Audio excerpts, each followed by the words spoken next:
Okay, so this is a comprehensive video on mobility. Or body mobility. Before we start, we want to talk about two things. One's breathing, and one is core strength, core control. If we consider breathing, you're able to inhale and exhale. When we're looking at inhaling, a really nice exercise to do is either sitting up nice and tall or lying down. Try and breathe in for 2 seconds. 1, 2, and then try breathing out for 6 seconds. 6, 5, 4, 3, 2, 1. In for 2, 1, 2, out for 6, 5, 4, 3, 2, 1. That slow exhalation really engages the core muscles, pulls the rib cage down, can affect the pelvis alignment. The second bit is core strength. Okay, we want to look at anti-rotation exercises, things like planks and everything like that do help, but it's all about keeping this part of your body nice and stiff, nice and strong, which then allows the upper body to rotate and the hips to rotate. A lack of core strength, a lack of anti-rotation means that all movement comes from the lumbar region and the thoracic and the hips become quite tight. So there's no point just focusing on upper and lower body mobility if you don't address core strength. If you're addressing the mobility as well, you've got to also focus on the breathing to make sure the brain helps relax the areas. Okay, so if we take from that anti-rotation exercises, really simple little brace patterns. Okay, get your back nice and strong in this position. You can use a pole resting on your back as a little bit of a balance measure, and we can just shift, keep as still as you can, an object from side to side while you're trying to keep that pole still. Okay, we can increase balance and stability by taking one leg away from us.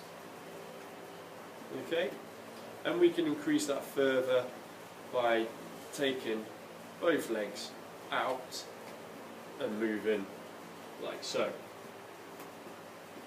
We could obviously take this now and put it into a bit more of a challenge. Okay, sort of Superman's. And we can also take the same principle into exercises like dead bugs, where we've got to keep the back nice and strong, and you want to try and extend the arms, extend the legs, and opposite, trying to keep the ribs from flaring up, keeping the lower back pressed to the floor. Okay, constantly maintaining core posture. Lots of other ways you can develop that further. Once we have developed this sort of core strength, we can start loosening up the whole kinetic chain. First off, we want to look at flexion. If you're to lie down on your back, have a little look up at your toes. If you feel any tension on your lower neck or back, okay, probably means abs need to engage a little bit more. Really nice quick way of doing this. On your back, hands behind your head, feet off the floor, knees out wide.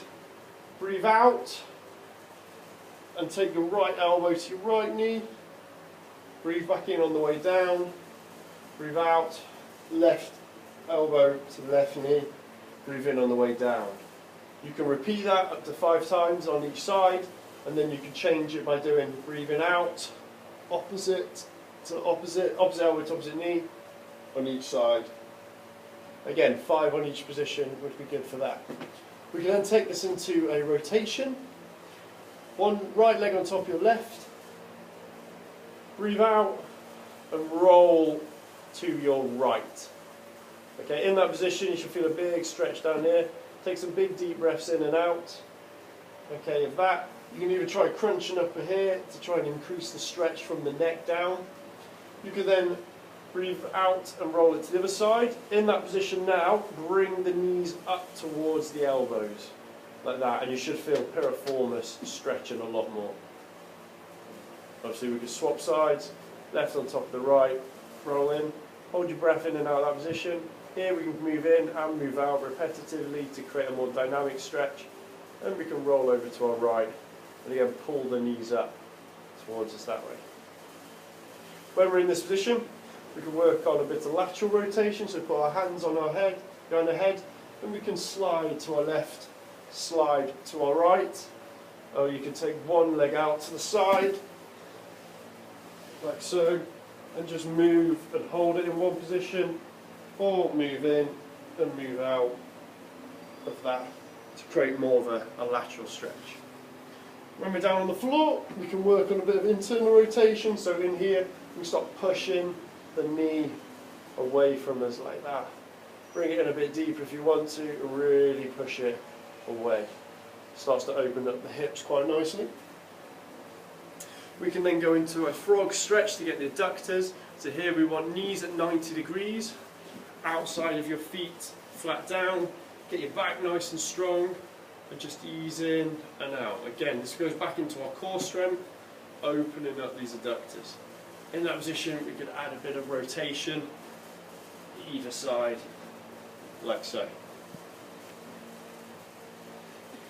Whereas there, we can carry on working internal and external rotation. So we can lie on our side, bring one leg up nice and high, so this is a bit of equivalent of a pigeon, and we start rotating in here. I quite like to extend my legs, so I've got extension at this hip, foot's flat on the floor, and then rotate around, lifting the hips up slightly, keeping that leg straight and trying to push that hip down to the floor. In this position, we can increase it by reaching up with that right arm, like that. When you're in that position now, you could flick over, knee on the floor, raise the leg up, reach back with the right hand, and hold a stretch in that position there. So we've got quad and glutes all stretching nicely. So from the other side, left leg up, right leg straight, rotate around, left arm up, okay, and then pivot over, reach back, grab it with the left hand, nice and tall. Okay, we can then take it into a bit of extension and flexion. So you go into a press-up position, go to upward facing dog, take a big breath in, breathe out into a downward facing dog. Breathe in, upward facing dog, breathe out, downward facing dog.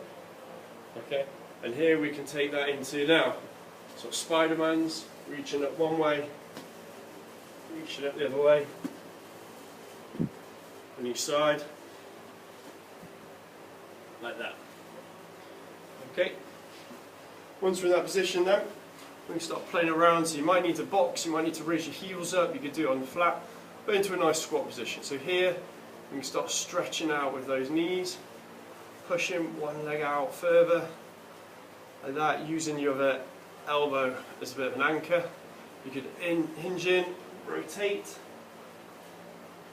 and then we can get a bit more of internal rotation and try dropping the knees down like so. Okay, and that creates a nice bit of stretch there. So that's pretty good for the hips. There's a little hamstring exercise to do as well we can go for.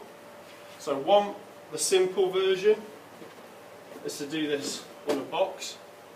So you want to come up, bend your knees, get our back into this strong neutral position again. Extend one leg back, raise it up. You should feel the hamstring engaged here. In this position, we can challenge stability by reaching up,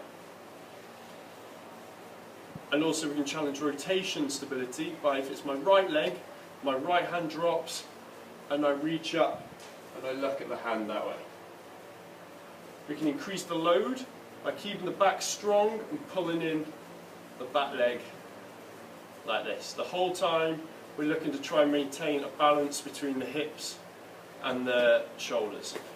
We could do all of this in an arabesque as well, coming in, extending up, pulling in, pushing away, and we can also do the same with a rotation, moving in and moving out.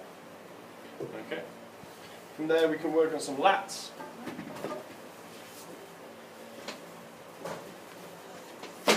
Use a box, use a pole, anything like that. Knuckles up, back strong, knees out wide, hinge backwards, and start loading the shoulders by bringing the pole over your head in that position. If you don't have a pole or anything to do that, you can simply just load it into that position. You can also go in and out rotations like that. Another good option for the serratus anterior muscles, which again can become quite tight. Put your hands on a foam roller, forearms on, hands facing each other as if you've got a ball in between them, and roll out like that and come back in. So from the sides, hands on, extend out, keeping that back nice and strong, in and back out. If you want to get into pecs a little bit more, you can put one hand on the wall, turn it away from you, rotate away, and put the leg closest to the wall forwards, and start reaching in, reaching out. Creates a really nice opening up of that shoulder muscle. Okay?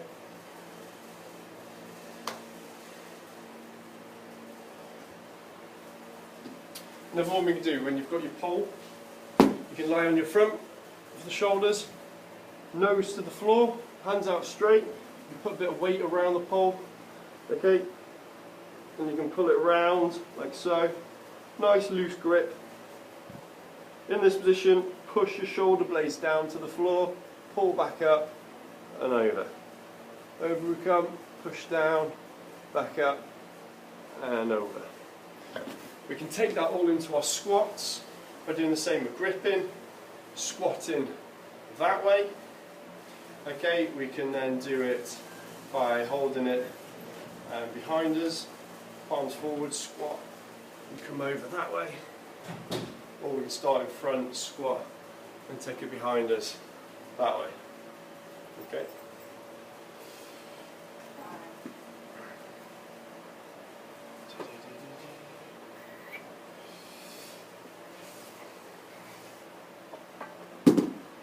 Okay, final exercises that you might want to do, okay, is a little bridge.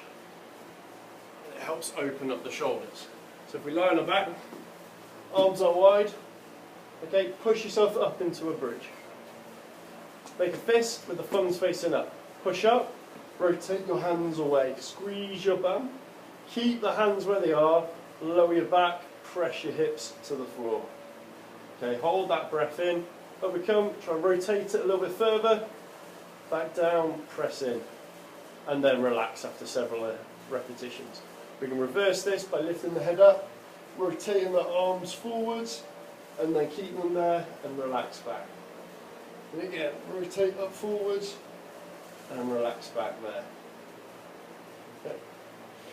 Overall, that's a really good mobility exercise.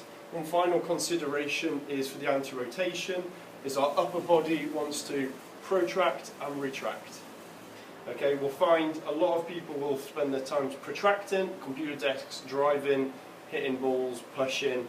Okay, so we need to make more of a focus to retract. Any kind of band exercise, row exercise, single arm, okay, will help starting to engage that retraction and help counterbalancing the protraction, retraction, okay, contralateral movements. That then, if we can control this, will help stabilise the core. Same goes for the pelvis and the adductors. If you loosen up these, make sure we fire up these glute meads. You could do little band sidewalks, anything lateral will help work that. Okay, thank you very much.